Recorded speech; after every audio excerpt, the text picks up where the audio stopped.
Hello everyone, welcome to my new academy channel. हमने start किया है बायोटेक्नोलॉजी एंड इट्स एप्लीकेशन। ठीक है, हमने एक लेक्चर कर लिया है इस चैप्टर का। ये चैप्टर 2 पार्ट में ख़त्म होगा। मैं जो कुछ भी पढ़ा रही हूँ ये एनसीईआरटी बेस्ड शॉर्ट नोट्स हैं, जिसका पीडीएफ मेरे टेलीग्राम पे आपको मिल जाएगा। तो आपको मेरा टेलीग्राम ज्वाइन करने के लिए चैनल के डिस्क्रिप्शन बॉक्स में लिंक दिया है, तो आप वहाँ से डायरेक्टली ज्वाइन कर सकते हैं। ठीक है, और किसी भी तरीके की अगर कोई क्वेरी हो, कोई कमेंट हो, किसी भी तरीके की कोई डाउट्स हो तो प्लीज़ मुझे कमेंट करिए। ठीक, चलिए स्टार्ट करते हैं इस चैप्टर को। उससे पहले मैं बता देना चाहती हूँ कि हमने एप्लीकेशन इन एग्रीकल्चर पढ़ लिया। इस चैप्टर का एप्लीकेशन इन मेडिसिन पढ़ रहे हैं। हमने देख लिया है कल कि कैसे हम जेनेटिकली इंजीनियरिंग करके इंसुलिन बना रहे हैं, कैसे हम डायबिटीज़ पेशेंट की हेल्प कर रहे हैं। ठीक है, इस बायोटेक्नोलॉजी की हेल्प से। तो आज स्टार्ट करेंगे, दूसरा है जो कि जीन थेरेपी है। इसके बाद हम पढ़ेंगे molecular diagnosis, transgenic animal, ethical issues पढ़ेंगे, फिर ये चैप्टर को एंड करेंगे। तो ये जो चैप्टर का ये सेकंड पार्ट है और ये लास्ट पार्ट भी है इस चैप्टर का। ठीक है, चलिए स्टार्ट करते हैं। जीन थेरेपी, नाम से लग रहा है कि हम जीन में क्या कर रहे हैं, थेरेपी कर रहे हैं, ट्रीटमेंट कर रहे हैं जीन का। ठीक है, जीन थेरेपी इसलिए बोला गया है। इसको पढ़ते हैं। It is the method to correct the gene defect in the child और एम्ब्रियो। एक ऐसा मेथड है जीन थेरेपी। ठीक है, कलेक्शन ऑफ, यहाँ पे कलेक्शन ऑफ ट्रीटमेंट दिए जाते हैं जीन थेरेपी में। ठीक है, ये इस तरीका का मेथड है कि कोई भी अगर जीन में डिफेक्ट है चाइल्ड में या फिर एम्ब्रियो में, तो उसको जीन थेरेपी की मदद से उसको सही करने की कोशिश की जाती है। इसीलिए इस हेडिंग का नाम ही है जीन थेरेपी। और इसमें हम यही पढ़ेंगे कि अगर किसी भी डिफेक्टेड जीन है या फिर कोई जीन एब्सेंट है तो उसको कैसे जीन थेरेपी की मदद से हम उस जीन को करेक्ट कर सकते हैं। तो यही पढ़ेंगे हम जीन थेरेपी में। आगे चलते हैं। Here gene are insert into the person cell and tissue to treat the hereditary disease. It compensate for non functional gene. ठीक है, इसमें क्या होता है कि जो जीन है, हम पर्सन में जो जीन थेरेपी की मदद से जीन को इंसर्ट करते हैं, ये कौन कौन सी बीमारियों को ट्रीट करता है, जो कि हेरिडिटी मीन्स कि जो पेरेंट्स से ऑफ स्प्रिंग में आया है या प्रोजेनी में आया है, बच्चे में आया है। तो ये जेनेटिकल डिसऑर्डर्स को भी ये ट्रीट करता है, ये जीन थेरेपी। ठीक, और ये कम्पेशिएट करता है नॉन फंक्शनल जीन, जैसे कुछ जीन जैसे होंगे, जैसे अभी हम इसमें एक केस पढ़ेंगे एडीए डिफिशियंसी। ठीक है, इसमें क्या होता है कि एडेनोसिन डीएमिनेज जो होता है, इसका जो एंजाइम होता है वो सही नहीं होता। इसमें क्या होता है, इसकी कमी हो जाती है एडीए की।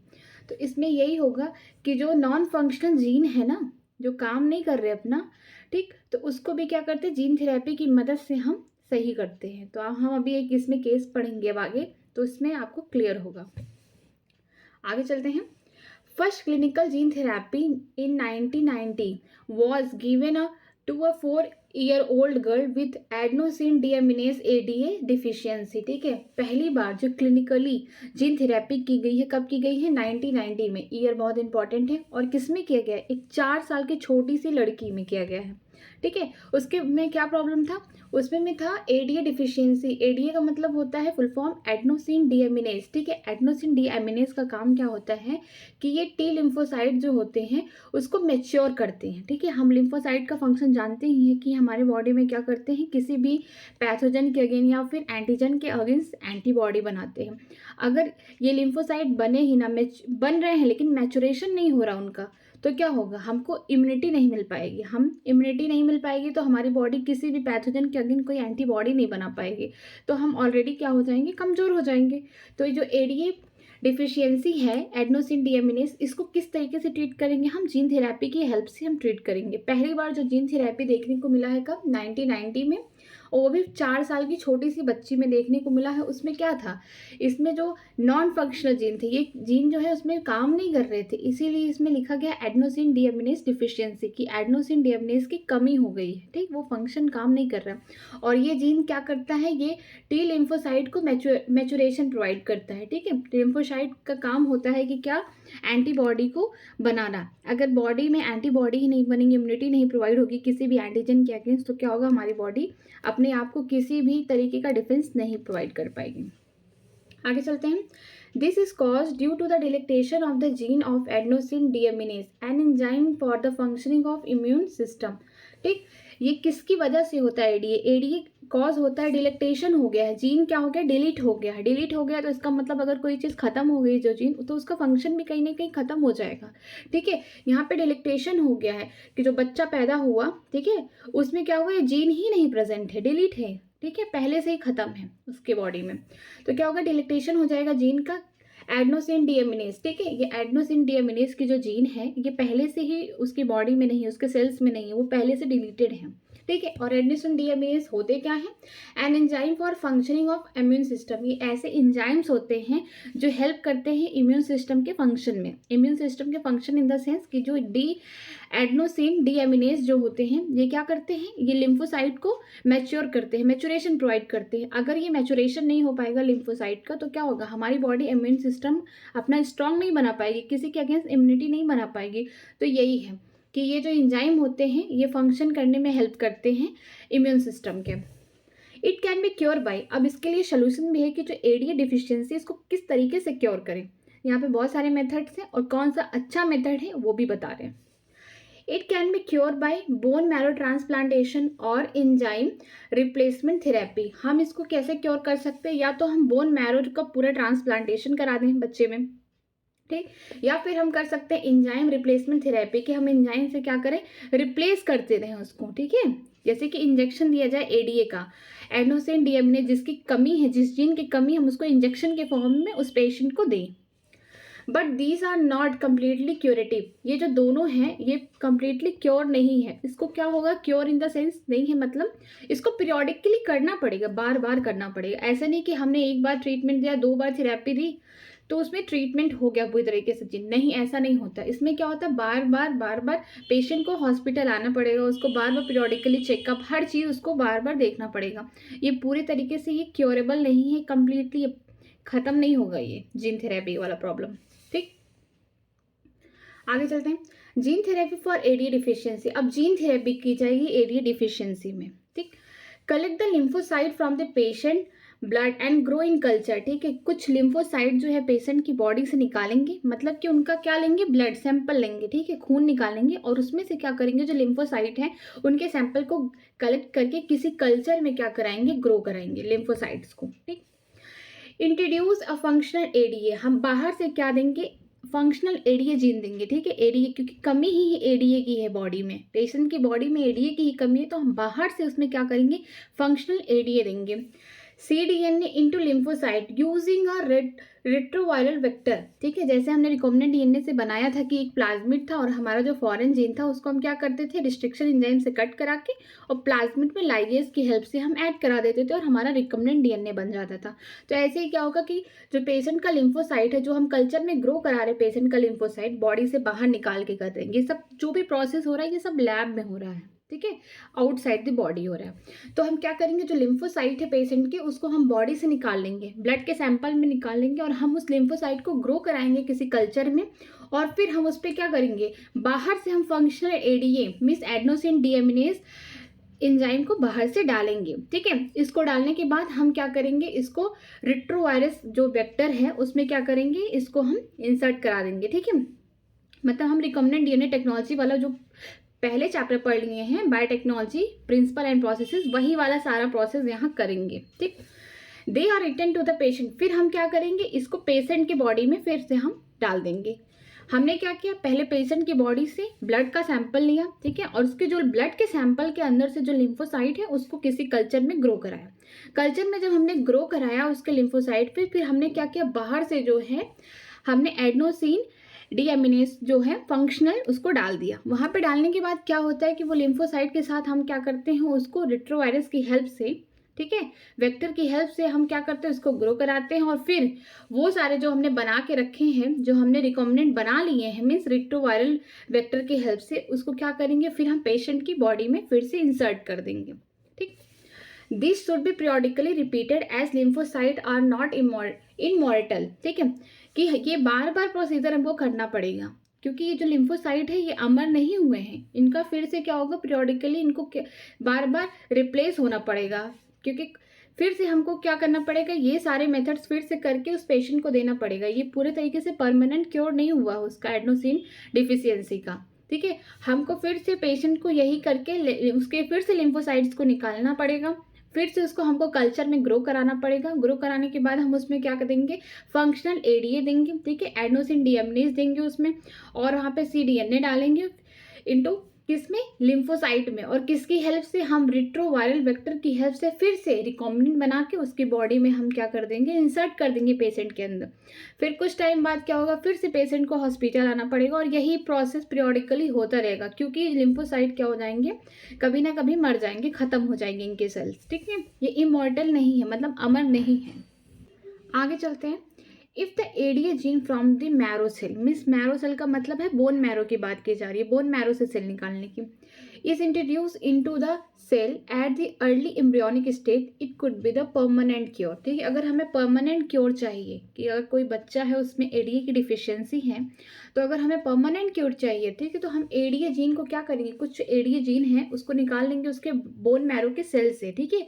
जो उसका बोन मैरो है, मान लीजिए वो एम्ब्रियोनिक स्टेज में है बच्चा, उसका जो ये बोन मैरो है, ठीक है, वो ग्रो कर रहा है ये, ठीक है, इस तरीके से प्लासेंटा के अंदर है वो एम्ब्रियोनिक स्टेज में, उसका जो बोन मैरो है, उसके बोन मैरो के क्या करेंगे, हम सेल से निकाल लेंगे क्या, एडीए के जीन, और फिर उसको इंट्रोड्यूस करा देंगे कहाँ, अर्ली एम्ब्रियोनिक स्टेज, ठीक है। हम उसको अर्ली एम्ब्रियोनिक स्टेज में अगर हम उसमें एडीए, फंक्शनल एडीए अपना डाल दिए, ठीक है, बाहर से, तो क्या हो जाएगा, वो परमानेंट क्योर हो जाएगा। जीन थेरेपी में यही प्रॉब्लम है कि अगर किसी चीज़ का आपको परमानेंटली क्योर चाहिए, कोई जीन डिफेक्ट है पहले से या फिर फंक्शनल नहीं है, तो उसके लिए क्या करना पड़ेगा कि एम्ब्रियोनिक स्टेज में अगर आप उसके जीन को सही कर पा रहे हैं, तो वो पूरे लाइफ टाइम तक वो क्या होगा, परमानेंटली क्योर होगा, ठीक। इस जीन थेरेपी के बारे में मैं एक शॉर्ट्स में बता देना चाहती हूँ कि जीन थेरेपी में क्या होता है कि जीन की ट्रीटमेंट की जाती है, या तो जीन बच्चे में मदर से आया है, अपने फादर से आया है, इनहर्ट हुआ है, या तो वो जीन क्या है, फंक्शन नहीं है, काम नहीं कर रहा है सही से, या फिर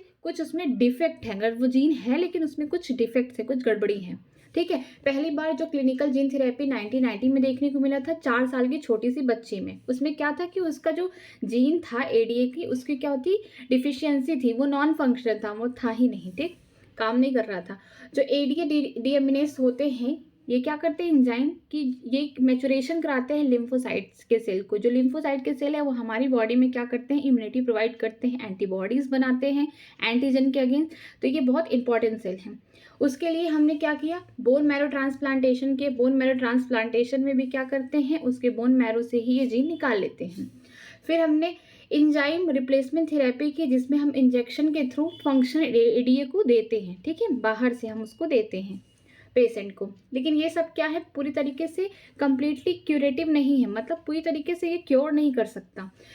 तीसरा था कि gene therapy by AD deficiency, हम क्या कर रहे थे कि जो पेशेंट है उसकी बॉडी से ब्लड निकाल के उसमें से लिम्फोसाइट निकाल के बाहर किसी कल्चर में ग्रो करा रहे थे, और उसमें हम फंक्शनल एडीए जीन डाल रहे थे, और रिट्रोवायरस की हेल्प से, जो रिट्रोवायरल वेक्टर की हेल्प से हम क्या कर रहे थे, उसका रिकॉम्बिनेंट बना के फिर से पेशेंट की बॉडी में डाल दे रहे थे, जिसकी वजह से क्या हो रहा था, पेशेंट कुछ दिन तक तो सही था, उसकी बॉडी में फिर से क्या इम्यूनिटी वगैरह सब कुछ बन रहा था, लेकिन कुछ टाइम बाद क्या होगा, फिर से पेशेंट को आना पड़ेगा, फिर यही ट्रीटमेंट लेना पड़ेगा जीन थेरेपी का, क्योंकि ये जो लिम्फोसाइट बने हैं ये काम तो करेंगे, लेकिन क्या होता है कि पूरी तरीके से क्योरेबल नहीं है बीमारी। उसके लिए क्या होगा कि जो लिम्फोसाइट्स हैं ये मतलब अमर नहीं है, इनका क्या हो जाएगा, कुछ टाइम बाद डेथ हो जाएगा, तो फिर से पेशेंट को पीरियोडिकली फिर से हॉस्पिटल आना पड़ेगा, फिर से उसके ब्लड निकाले जाएंगे, सैंपल लिम्फोसाइट के ग्रो कराए जाएंगे, और रिट्रोवायरस की मदद से हम क्या करेंगे, फंक्शनल एडीए डालेंगे और फिर से पेशेंट को देंगे। तो ये बार बार करना पड़ेगा, तो पेशेंट को पूरे लाइफ टाइम हॉस्पिटल ही आके अपने इम्यूनिटी को बूस्ट कराना पड़ेगा, ठीक। लेकिन अगर कोई लकीली पता चल गया कि एम्ब्रियो में जो बच्चा है उसके अंदर एडीए जीन क्या कर रही है, नहीं है, तो हम क्या करेंगे, उसके जो बोन मैरो के सेल्स हैं हम वहाँ से क्या करेंगे, निकाल के जीन को, और वहाँ पे हम फंक्शनल एडीए जीन डाल देंगे, जिसकी वजह से क्या हो जाएगा, बच्चा embryonic stage, early embryonic stage में क्या हो जाएगा, पूरी तरीके से इस बीमारी से क्योर हो जाएगा, ठीक हो जाएगा, ठीक है। तो इसमें बहुत सारे मेथड्स हैं, लेकिन सबसे अच्छा परमानेंट जो क्योर मेथड है वो एडीए जीन को हम क्या करें, अर्ली एम्ब्रियोनिक स्टेज में उसके बोन मैरो के सेल में इंट्रोड्यूस करा दे, तो ये ज़्यादा अच्छा होगा, ठीक है।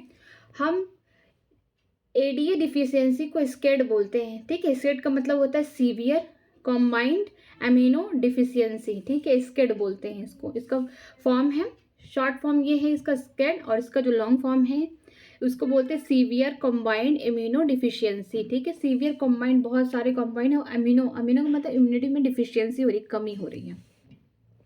थर्ड है मॉलिकुलर डायग्नोसिस, कि हम कैसे डायग्नोसिस करेंगे किसी बीमारी को, ठीक है, मॉलिकुलर डायग्नोसिस करेंगे। Conventional method like serum and urine analysis are not suitable for early diagnosis of disease, कि पहले के ज़माने में जो ट्रेडिशनल मेथड थे, पुराने मेथड थे, हम क्या करते थे, किसी भी पेशेंट का सीरम निकालते थे या फिर हम यूरिन से चेक करते थे कि उसको कौन सी बीमारी है। बट ये सब हम तब कर पाते थे जब हमें कोई सिम्टम्स देखने को मिलता था। ये जो भी सीरम है या फिर यूरिन एनालिसिस है, ये तब होता था कि जब हमको थोड़ा डाउट होता था या फिर सिम्टम्स आ जाते थे। ये अर्ली डिटेक्शन नहीं हो पाता था उस बीमारी का, ठीक है, ये अर्ली डिटेक्शन नहीं बताता था। फिर क्या हुआ, ये सब पॉसिबल किसकी हेल्प से हुआ, हम अर्ली डिटेक्ट कर पाए किसी बीमारी को, डिटेक्शन कर पाए किसी बीमारी को। It is possible by the technique. कौन कौन से टेक्निक है, पहला है रिकॉम्बिनेंट डीएनए टेक्नोलॉजी, सेकंड है पीसीआर जिसे बोलते हैं पॉलीमेरेज चेन रिएक्शन, और थर्ड है एलिजा। एलिजा को बोलते हैं एंजाइम लिंक इम्यूनोसॉर्बेंट एस्से, ठीक है। 3 ऐसी नई टेक्निक आई मॉडर्न टाइम में कि जिससे हम क्या करें कि अगर थोड़ा भी सस्पेंस है, थोड़ा भी डाउट है कि ये बीमारी हो सकती है, तो हम इसकी हेल्प से हम पता लगा सकते हैं बिना कोई सिम्टम्स आए। पहला है रिकम्बिनेंट डीएनए टेक्नोलॉजी, दूसरा है पीसीआर और तीसरा है एलिजा। अब एक एक करके पढ़ते हैं। पीसीआर क्या है, पॉलीमेरेज चेन रिएक्शन, ठीक है। पीसीआर पॉलीमेरेज चेन रिएक्शन, इसमें क्या होता है, presence of pathogen is normally suspected only based on symptom, but this time the concentration of pathogen is already very high in the body। हम किसी भी pathogen या किसी भी बीमारी को तब जानते हैं जब उसके कुछ लक्षण दिखते हैं, कुछ हमको सिम्टम्स बाहर दिखते हैं, और वो सिम्टम्स तब दिखते हैं जब पैथोजन का जो कंसंट्रेशन है, जो पैथोजन की जो मात्रा है, जो उनका मतलब जनसंख्या है, इसमें ये मतलब है कि उनका जो पॉपुलेशन है या फिर उनका जो ग्रोथ है वो जब ज़्यादा हो जाता है बॉडी में, तब हमको सिम्टम्स में उसके देख लेते हैं कि ये बीमारी है। सिम्टम्स तभी पता चलते हैं कि जब पूरी तरीके से पैथोजन बॉडी पे, होस्ट की बॉडी पे एकदम कब्जा कर ले, तब हमें क्या देखने को मिलता है, सिम्टम्स। तब हमको पता चलता है कि ये बीमारी का सिम्टम्स है, तो शायद ये हो सकता है। ये सब पुराने मेथड्स में देखे जाते थे सिम्टम्स के हेल्प में।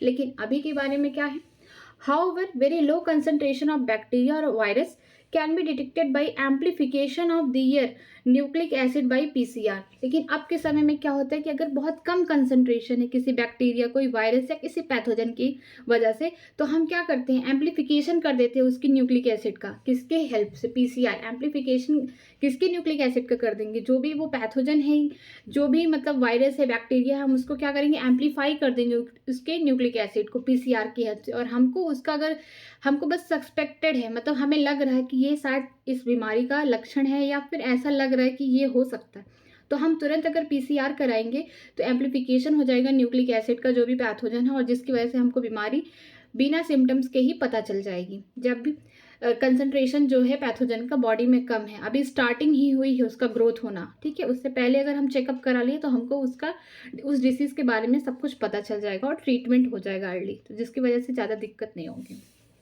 आगे चलते हैं। यूजेज ऑफ पीसीआर, क्या क्या यूजेज है पीसीआर के।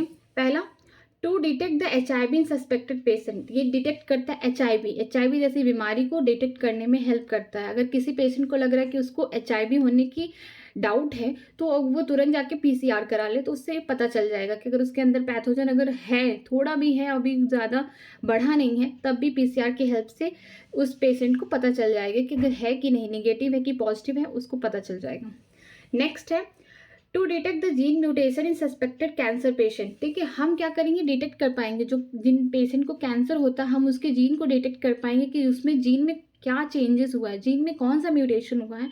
हम पीसीआर की हेल्प से कैंसर पेशेंट में भी देख सकते हैं कि कौन कौन सी जीन अल्टर हुई है, चेंज हुई है, ठीक है, वो भी देख सकते हैं, म्यूटेटेड जीन के बारे में देख सकते हैं। थर्ड है to identify many other genetic disorder, हम आइडेंटिफाई कर सकते हैं बहुत सारे जेनेटिकली डिसऑर्डर्स हैं जो पेरेंट्स से क्या होते हैं, ऑफस्प्रिंग में आ जाते हैं, तो हम उसको भी चेक कर सकते हैं। अब आगे चलते हैं, इसका क्या प्रोसीजर है उसके बारे में पढ़ते हैं।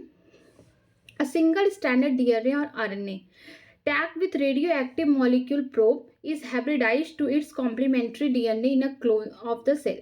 It is detected by autoradiography. The clone having mutated gene will not appear in photographic film because the probe will not have complementary with mutated gene. क्या होता है कि हम सिंगल स्टैंडर्ड आरएनए ले लें, ठीक है, सिंगल स्ट्रैंड रहना चाहिए, या फिर हम डीएनए ले लें, ठीक है। इसको क्या करें हम प्रोब का मतलब है कि हम रेडियो एक्टिव के साथ, कोई रेडियो एक्टिव मॉलिक्यूल है उसके साथ क्या कर दे, इसका कॉम्बिनेशन करा दे, प्रोब बना ले, और जब हाइब्रिडाइजेशन बन जाएगा तो क्या हो जाएगा, कॉम्प्लीमेंट्री क्लोन बन जाएगा, ठीक है, उसका कॉम्प्लीमेंट्री बन जाएगा। लेकिन हम इस कॉम्प्लीमेंट्री को कैसे देख सकते हैं सेल में, इसको हम डिटेक्ट कर सकते हैं ऑटो रेडियोग्राफी, ठीक है। ऑटो रेडियोग्राफी की हेल्प से हम क्या कर सकते हैं कि जो हमने प्रोब बनाया है और सिंगल स्ट्रैंडेड डीएनए और आरएनए को टैग कर दिया है किसी रेडियो एक्टिव मॉलिक्यूल से, उसे हम प्रोब कहते हैं। कोई सिंगल स्ट्रैंडेड आरएनए हो या फिर डीएनए हो, हम इसको क्या करेंगे, किसी रेडियो एक्टिव मॉलिक्यूल के साथ क्या कर देंगे, जोड़ देंगे, ठीक है। इसको क्या बोलते हैं, प्रोब कहते हैं। ये हाइब्रिडाइज्ड हो जाएगा और फिर क्या बना लेगा, हाइब्रिडाइज्ड का मतलब मिल जाएगा, और क्या बना लेगा, complementary. Complementary in the sense कि ये अगर मान लीजिए सिंगल स्ट्रैंडेड आरएनए है तो इसका जो दूसरा स्ट्रैंड है ये बना लेगा, ठीक है। इनके बीच में क्या हो जाएगा, बॉन्डिंग हो जाएगी, और ये अपना सेकेंड स्ट्रैंड भी कॉम्प्लीमेंट्री बना लेगा। अगर ये सिंगल स्ट्रैंडेड डीएनए है तो इसका जो कॉम्प्लीमेंट्री वाला स्ट्रक्चर है, ये मान लीजिए सेंस है, ये एंटी सेंस स्ट्रैंड है, तो ये इसका पूरा बन जाएगा। कॉम्प्लीमेंट्री स्ट्रक्चर किसके साथ बन जाएगा, प्रोब के साथ बन जाएगा, ठीक है। हम इसको कैसे डिटेक्ट कर सकते हैं, हम डिटेक्ट करेंगे ऑटो रेडियोग्राफी की हेल्प से, ठीक है। इसमें क्या होगा, जो हमने क्लोन बनाए हैं, एक तो बनाएंगे नहीं, हम कई सारे बनाएंगे, ढेर सारे क्लोन्स बनाएंगे ताकि हम उसको डिटेक्ट कर सके ऑटो रेडियोग्राफी की हेल्प से। The clone have mutated gene will not appear in photographic film because the probe will not have complementary with mutated gene। जो प्रोब होगा हमारा, जो म्यूटेटेड जीन है, म्यूटेटेड जीन का मतलब है कि ऐसा डीएनए का स्ट्रैंड मान लीजिए जिसमें क्या होगा, कुछ जीन क्या होंगे, डिलीट हो गए या फिर उसमें ऐड होंगे, जिसको हम अच्छे से पढ़ेंगे किसमें, म्यूटेटेड जीन के बारे में, मॉलिक्यूलर बेसिस ऑफ इनहेरिटेंस, ये सब में बहुत अच्छे से पढ़ेंगे इस चैप्टर में, ठीक है। हम क्या करेंगे, जो म्यूटेटेड जीन होंगे, ठीक है, चाहे डीएनए चाहे आरएनए जो भी स्ट्रैंड लिया है, वो क्या करेगा, वो कॉम्प्लीमेंट्री नहीं बना पाएगा अपने प्रोब के साथ, ये नहीं बना पाएगा, जिसकी वजह से जो फोटोग्राफिक फिल्म है इसमें हम नहीं देख पाएंगे म्यूटेटेड जीन का कॉम्प्लीमेंट्री, ठीक है।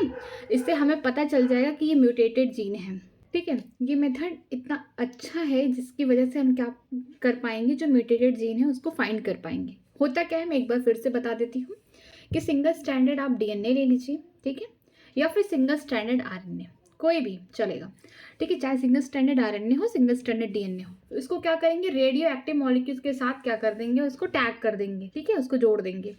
फिर हम क्या करेंगे, उसको हाइब्रिडाइज का मतलब कि मिक्सअप बनाते हैं, ठीक है। हाइब्रिडाइज सुनने को मिलता है ना कि कोई चीज़ को मिक्स कर दो तो उसका हाइब्रिडाइज्ड बीच वाला मिल जाता है, ठीक है, इस तरीके से।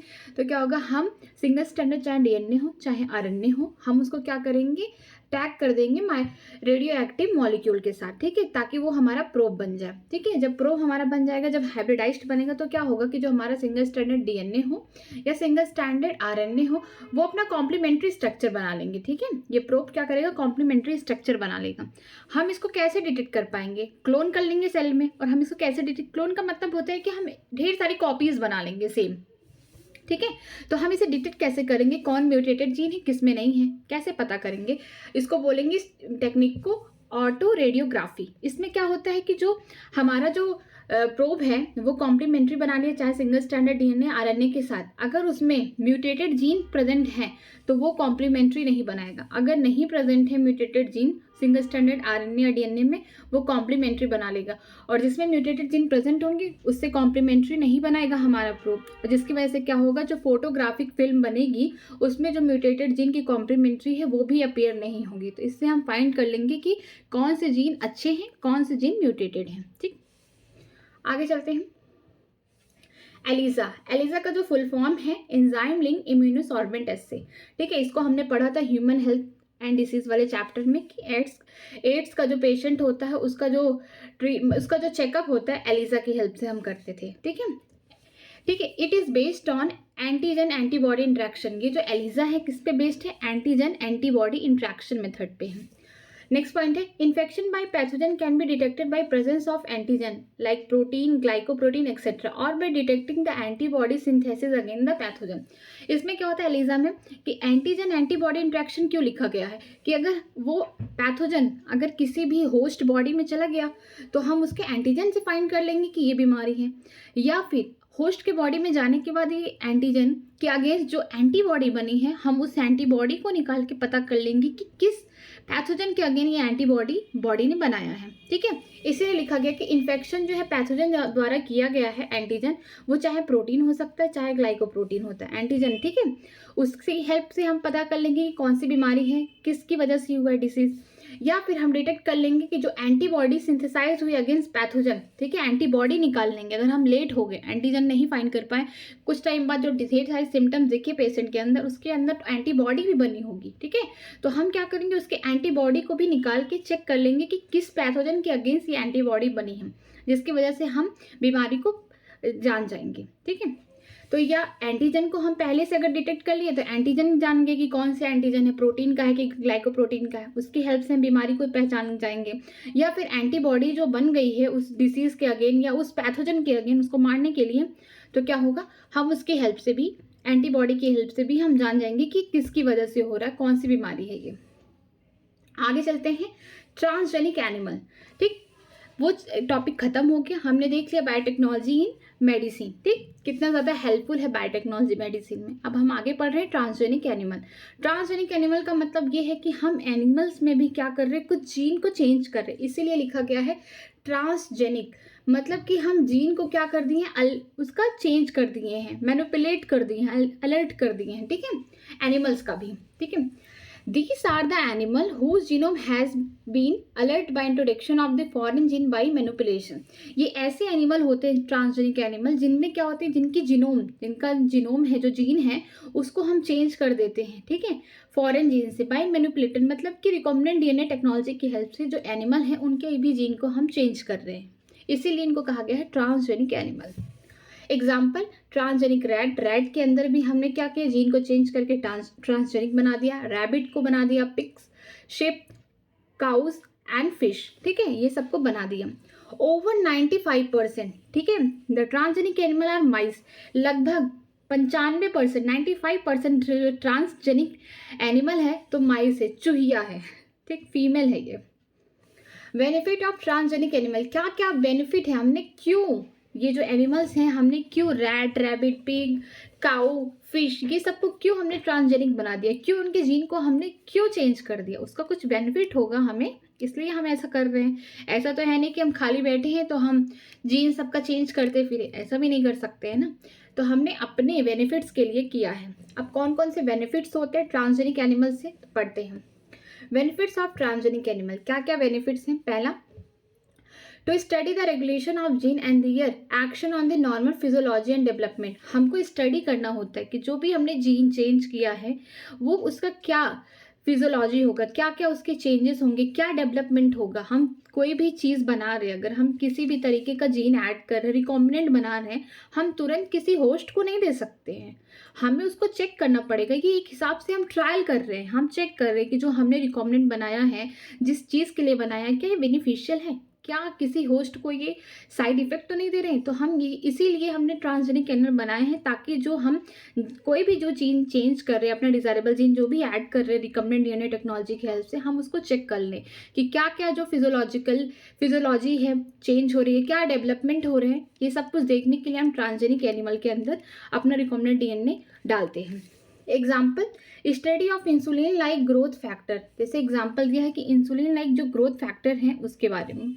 Gene from other species that alter formation of these factor are introduced and the biological effect are studied. This give information about biological role of the factor.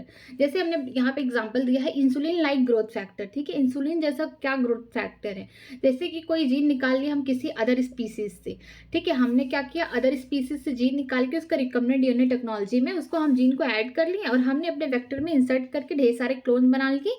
और फिर हम क्या कर रहे हैं, अपने पेशेंट को देने से पहले क्या करेंगे, ट्रायल करेंगे, उसको चेक करेंगे कि जो हमने बनाया है कि सही है कि गलत है।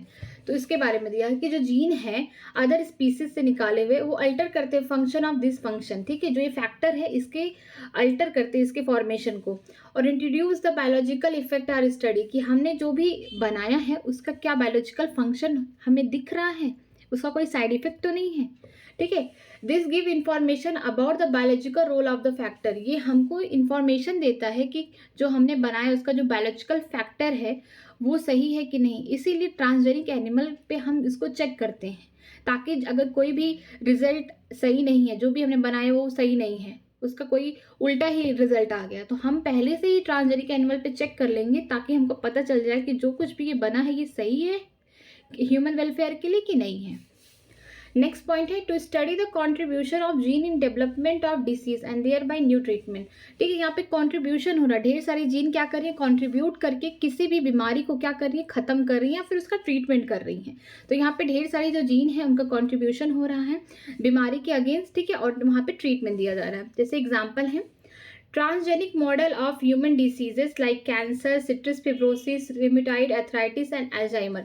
ये जो 4 बीमारियां दी गई हैं, कैंसर हो गया, सिट्रस फिब्रोसिस हो गया, रिमेटॉइड अर्थराइटिस हो गया, ठीक है, ये ऑटो इम्यून डिसऑर्डर है। ठीक है, कि अपने आप क्या होती है, बॉडी ना समझ ही नहीं पाती है कि उसके बॉडी का सेल है, वो अपने सेल को ही क्या करने लगती है, खुद के सेल को मारने लगती है बॉडी। उसको लगता है कि हमारी बॉडी ही हमारे लिए एंटीजन है, तो इसीलिए ऑटो इम्यून डिसऑर्डर है ये अल्जाइमर। ठीक है, ये चारों जो बीमारियां हैं इसके लिए भी क्या हुआ, ट्रांसजेनिक मॉडल बनाए गए हैं। ठीक है, ताकि हम ये जो चारों बीमारियों के अगेंस्ट जो भी हमने जीन बनाया है कि ट्रीटमेंट दे सके इन बीमारियों के अगेंस्ट, इसको भी क्या करते हैं हम ट्रांसजेनिक एनिमल के अंदर चेक करते हैं। नेक्स्ट चलते हैं बायोलॉजिकल प्रोडक्ट, कि हमको क्या क्या प्रोडक्ट मिलेंगे। Some medicine contain expensive biological product. बहुत सारी मेडिसिन होती है जो कि बहुत एक्सपेंसिव होती है, महंगी मिलती है। इसलिए महंगी मिलती है कि जो उसका बायोलॉजिकल प्रोडक्ट है ना, ढेर सारे जो भी यूज़ किए गए इंग्रेडिएंट वो महंगे होते हैं, इसलिए हमको महंगी मिलती है। Transgenic animal can used to produce biological product by introducing the gene which coded for particular product. क्या होता है, जो ट्रांसजेनिक एनिमल होते हैं इनका यूज किया जाता है। ठीक है, ट्रांसजेनिक एनिमल का यूज करके वो बायोलॉजिकल प्रोडक्ट को क्या करते हैं, बनाते हैं।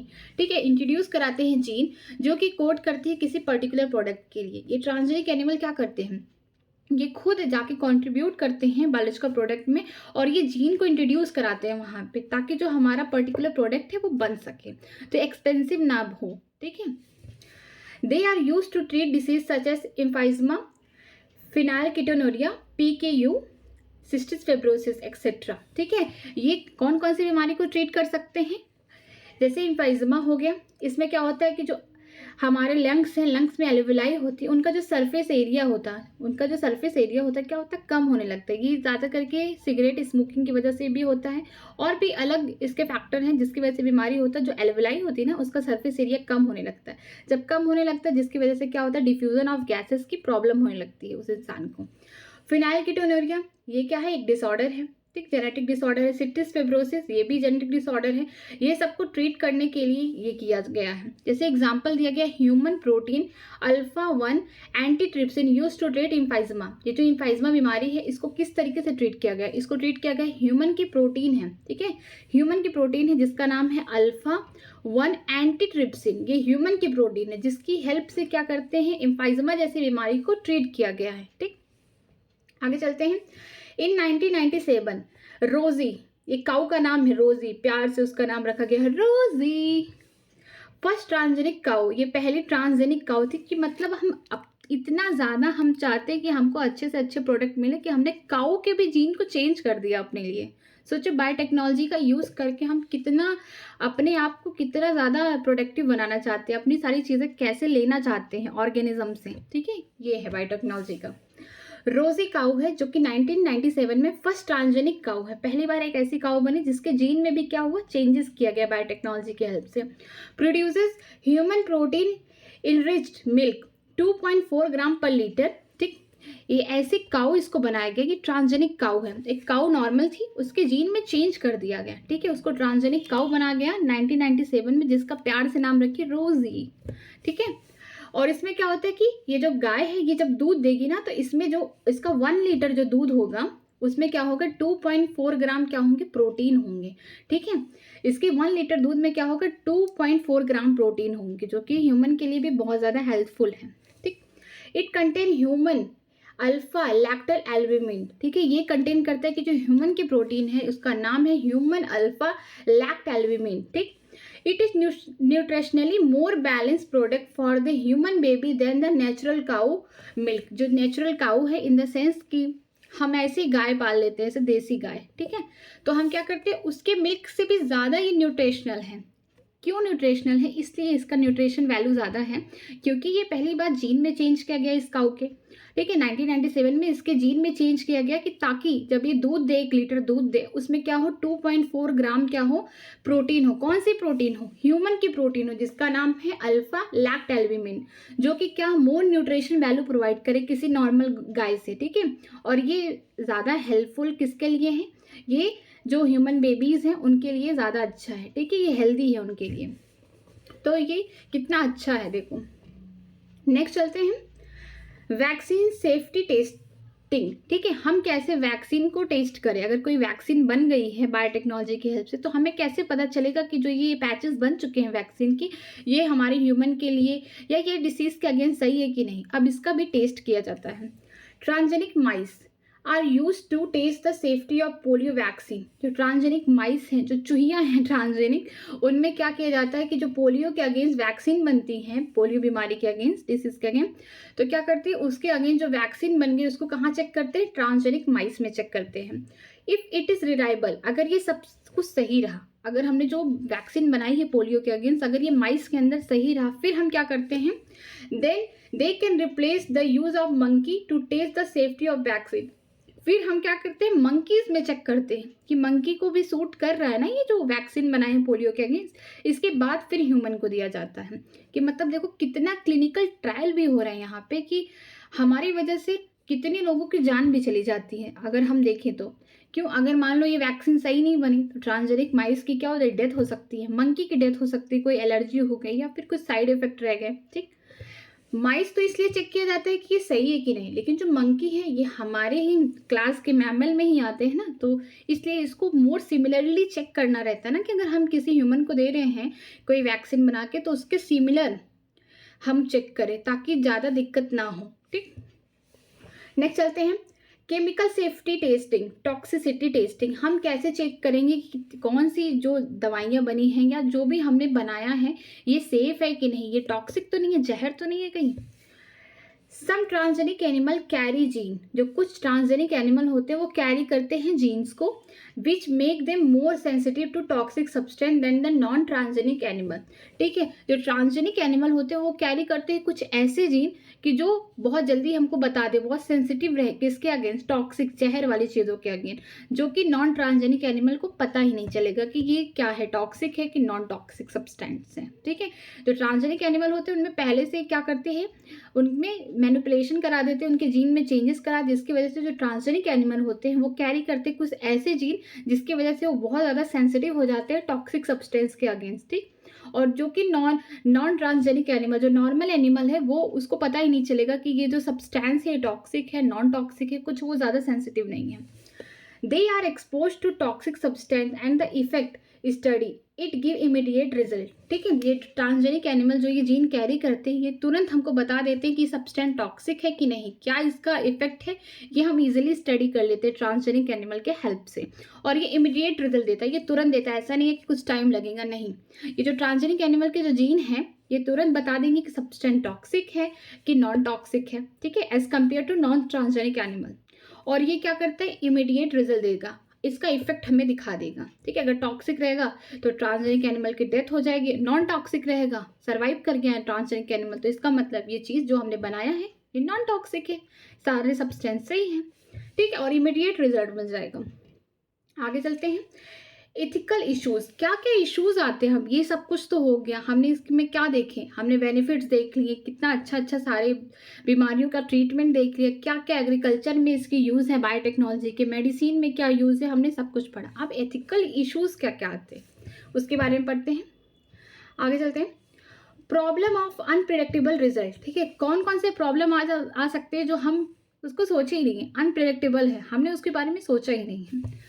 जेनेटिक मॉडिफिकेशन में कॉजेज अनप्रिडिक्टेबल रिजल्ट, जो जेनेटिक मॉडिफिकेशन है, हमने जो जेनेटिकली मॉडिफाई की है किसी भी ऑर्गेनिज्म को, उसकी वजह से क्या क्या रिजल्ट, क्या क्या अनप्रिडिक्टेड रिजल्ट आ सकते हैं, क्या क्या मीन्स प्रॉब्लम्स आ सकते हैं। पहला, Indian government have set up organisation like GEAC, genetic engineering approval committee, to make decision about the validity of the GM में genetically modified research and the safety of GM organism for public services।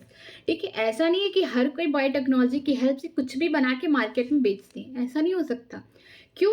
क्योंकि जो India के government है उन्होंने organisation set किया है जिसका नाम क्या है, GEAC, इसका फुल फॉर्म याद रखना चाहिए, जिसको बोलते हैं जेनेटिक इंजीनियरिंग अप्रूवल कम्युनिटी। ठीक है, GEAC का। ठीक है, इसमें क्या होता है कि डिसीजन लेते हैं कि जो हमने जेनेटिकली मॉडिफाई रिसर्च किया है ये ऑर्गेनिज्म है, ऐसा नहीं है कि हम कुछ बना रहे हैं और जेनेटिकली मॉडिफाई ऑर्गेनिज्म के उसकी डेथ हो जा रही है, ऐसा नहीं है। कि अगर हम किसी को सर्विस प्रोवाइड कर रहे हैं तो हम सेफ्टी में देखते हुए चलें कि जो जेनेटिकली मॉडिफाई ऑर्गेनिज्म है उसकी भी सेफ्टी रहे। ठीक है, ये सब कुछ किसके अंडर में होता है, GEAC की।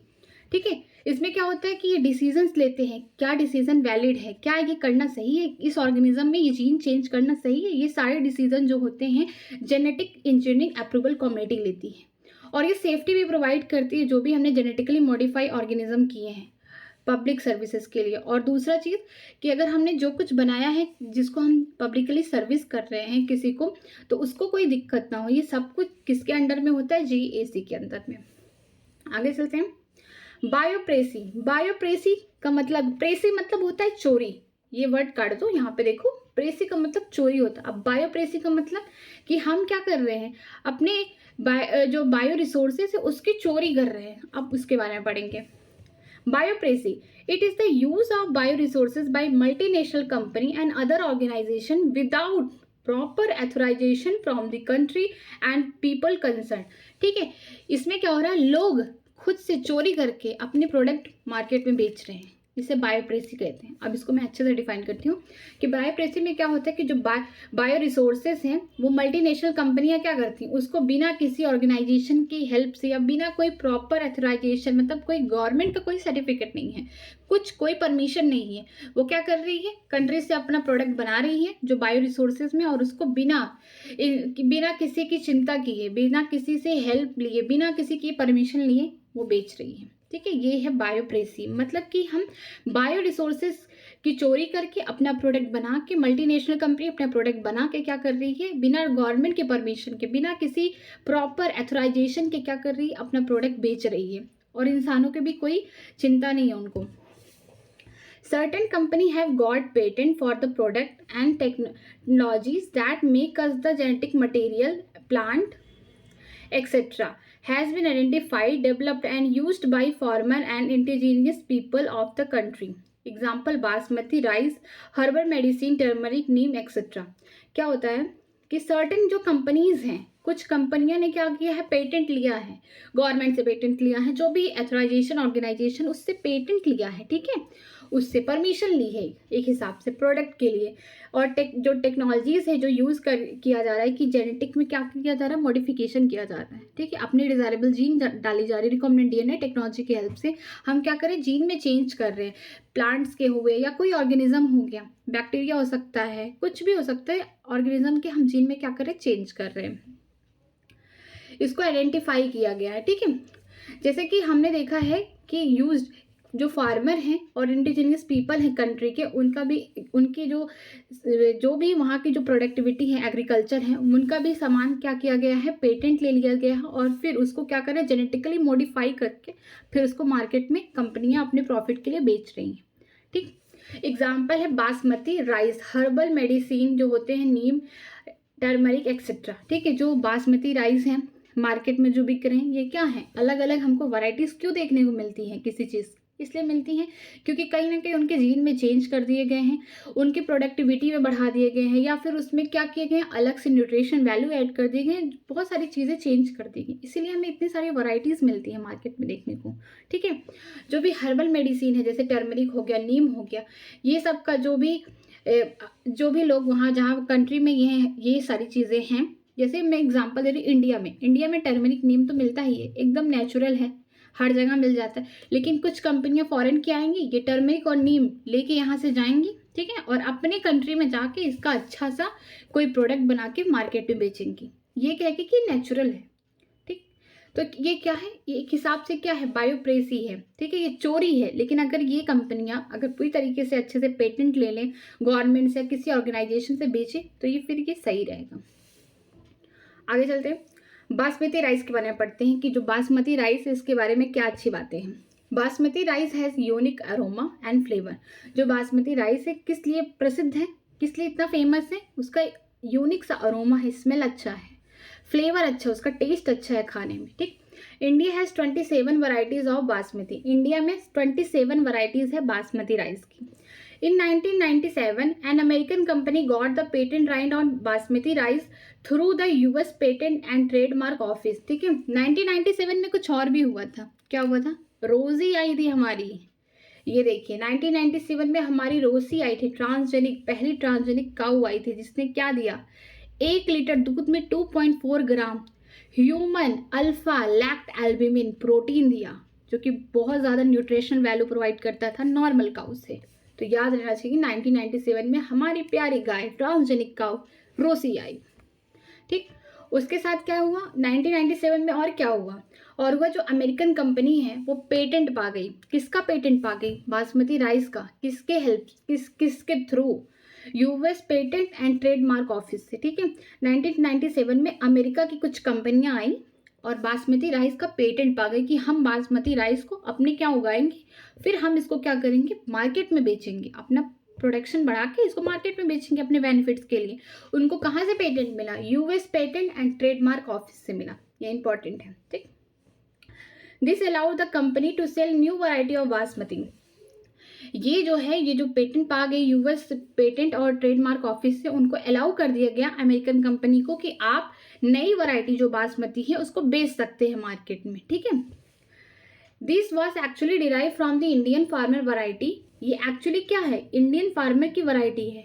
हमारे यहाँ इंडिया में 27 वैराइटीज थी बासमती की। आया कोई अमेरिकन कंपनी, उसने देखा कि इंडिया में इतनी सारी वैरायटी हैं, तो एक वैरायटी मैं चुरा के, मैं भी जेनेटिकली मॉडिफाई करके अपने यहाँ बेचता हूँ, अमेरिका में बेचता हूँ, क्यों नहीं लोग खरीदेंगे? उनको लगेगा कि कुछ तो अलग है। ठीक। यहाँ पे क्या होगा, यहाँ उसने क्या किया, Indian basmati was crossed with semi dwarf variety and claim as नोवेटरी। ठीक है। यहाँ पे क्या हुआ कि जो अमेरिकन कंपनी ने पेटेंट तो ले लिया यूएस पेटेंट और ट्रेडमार्क ऑफिस से, और उसने क्या किया, उसने बासमती जो इंडिया में है 27 वैरायटी, उसमें किसी एक वैरायटी को उसने उठाया। ठीक है, इंडिया की ही किसी एक वैरायटी को क्या क्या उठाया और उसको क्रॉस करा दिया। Means cross in the sense कि उसका हाइब्रिड बना लिया। किससे? सेमी डॉर्फ वैरायटी से। सेमी डॉर्फ का मतलब कि हाइट तो छोटी रहेगी। ठीक है, वो पैडी प्लांट जो राइस का प्लांट है वो छोटा रहेगा, वही इसको बोलते हैं सेमी डॉर्फ वैरायटी, और प्रोडक्टिविटी उतना ही रहेगी। ठीक है। और क्लेम करेंगे कि हमने कुछ नया आविष्कार किया है, बहुत बड़ा काम किया है। वैरायटी इंडिया की है, चुराया यहाँ से। ठीक है, जो हमारे यहाँ के फार्मर इतना बेचारे मेहनत कर करके ये यहाँ पे एग्रीकल्चर कर रहे हैं राइस का, बाहर की कंपनी आई अमेरिका की 1997 में, उसको पेटेंट मिल गया यूएस पेटेंट से, ट्रेडमार्क ऑफिस से, और उसने क्या किया, इंडिया की बासमती की वैरायटी ली और अपने यहाँ जाके सेमी डॉफ वैरायटी के साथ क्या कर दिया, क्रॉस करा दिया। ठीक है उनका, और इसके बाद क्लेम करने लगे कि हमने कुछ अलग किया है बासमती में। क्या अलग किया है ये तो नहीं पता, चोरी किया है और क्या।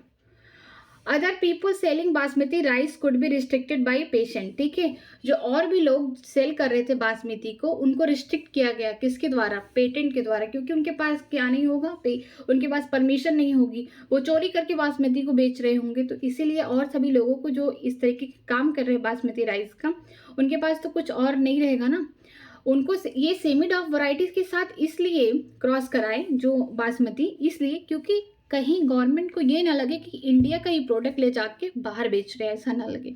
इसीलिए जो अमेरिकन कंपनी है उन्होंने क्या किया कि इंडिया का जो बासमती राइस है उसका एक लिया। ठीक है, उसका एक कैरेक्टर लिया और उनकी क्या जो सेमी डार्क वैरायटी थी उसके साथ क्रॉस करा दिया। क्योंकि इंडिया में प्रोडक्टिविटी ज़्यादा थी, उनके यहाँ प्रोडक्टिविटी कम रही होगी। वो सेमी डॉर्फ का मतलब है कि जो हाइट है पैडी प्लांट की वो छोटी है। ठीक है, लेकिन प्रोडक्टिविटी कम रहा होगा तो उन्होंने क्रॉस करा दिया कि प्रोडक्टिविटी इंडिया से ले ली और सेमी डॉर्फ उनकी यहाँ का कैरेक्टर है। ठीक है, तो और भी जो लोगों ने क्या किया, ये इस तरीके से सेलिंग कर रहे थे बासमती राइस को, उनको रिस्ट्रिक्ट कर दिया गया पेटेंट के द्वारा, क्योंकि उनके पास कोई अथोराइजेशन नहीं होगा, कोई उनके पास परमिशन नहीं रहा होगा। आगे चलते हैं। Generally industrialised nation are poor in biodiversity and traditional knowledge. कि जनरली क्या होता है कि जहाँ पे इंडस्ट्री वगैरह होती है खूब ज़्यादा, वहाँ पे लोग ना बायोडाइवर्सिटी के बारे में ज़्यादा नहीं पता, उनको ट्रेडिशनल नॉलेज के बाद ज़्यादा नहीं पता बारे में। ठीक है, the developing and under developed world have rich biodiversity and traditional knowledge related to bio research. जो कंट्री डेवलप कर रही है या फिर अंडर डेवलप का मतलब है कि वो डेवलपमेंट में है अभी, ठीक है। तो क्या हो रही है, उनको अपनी बायोडाइवर्सिटी के बारे में अच्छे से पता है, उनको अपने ट्रेडिशनल नॉलेज के बारे में पता है, किसके किसके रिलेटेड, जो हमने बायो रिसोर्सेज हैं, हमारे जो ये सारे रिसोर्सेज, ये बायो रिसोर्सेज है, चाहे बासमती राइस हुआ, चाहे टर्मरिक हो चुका, चाहे नीम होगी, हमारे बायो रिसोर्सेज हैं, जिसकी वजह से हम क्या कर रहे हैं, पैसा कमा पा रहे हैं, ठीक है, यूजेस में आ रहे हैं। तो जो इंडस्ट्रियलाइज्ड एरिया है वहाँ पे लोगों को अपने ट्रेडिशनल नॉलेज के बारे में ज़्यादा नहीं पता है, ठीक है, अपने पुराने कल्चर्स के बारे में नहीं पता है, क्या यूजेस हैं उनके बारे में नहीं पता है, उनको अपने बायोडाइवर्सिटी के बारे में बहुत कम नॉलेज है, ठीक है, पता तो है लेकिन नॉलेज कम है। लेकिन जो डेवलपिंग है और अंडर डेवलप कंट्री है उनको अपने बायोडाइवर्सिटी के बारे में अच्छे से पता है, अपने ट्रेडिशनल नॉलेज के बारे में अच्छे से पता है, जो बायो रिसोर्सेज से रिलेटेड है। It has to develop law to permit unauthorized exploitation of bioresources and traditional knowledge। ठीक है, यहाँ पे क्या हुआ, कुछ लॉ बने किसके अगेंस्ट, जो अनएथोराइज्ड है, जो लोग चोरी कर रहे थे, बायोप्रेसी कर रहे थे, उनके अगेंस्ट, ठीक है, और ट्रेडिशनल नॉलेज के अगेंस्ट।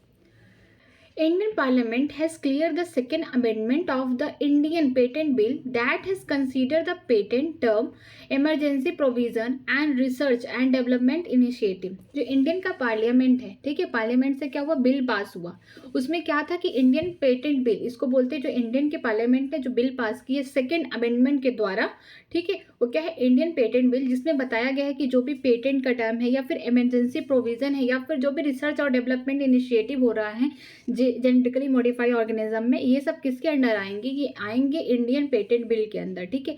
कोई भी बायोप्रेसी नहीं होगी कंट्री में, किसी भी तरीके से किसी की मनमानी नहीं चलेगी, किसी कंपनी की या किसी चीज़ की, ठीक है, ये सब किसके अंडर आएगा, जो इंडियन पेटेंट बिल है इसके अंदर। इन्होंने बताया है कि किसी भी तरीके की अगर कोई इमरजेंसी प्रोविज़न है किसी को, तो इसके हेल्प से आपको मिलेगा। किसी तरीके का जो रिसर्च है या डेवलपमेंट इनिशिएटिव है, ये सब कुछ आएगा इंडियन पेटेंट बिल के अंदर, ठीक है। और आगे देखिए, कुछ मॉड्यूल में क्वेश्चन दिए गए हैं, आप इन क्वेश्चंस को अच्छे से करिए। और किसी भी तरीके की कोई डाउट है, किसी भी तरीके की कोई क्वेरी है, तो प्लीज़ कमेंट सेक्शन में ज़रूर कमेंट करिए। और वीडियो अच्छी लगी हो तो प्लीज़ लाइक करिए, सब्सक्राइब करिए चैनल, और ज़्यादा से ज़्यादा शेयर करिए। आज के लिए बस इतना ही। Thank you very much.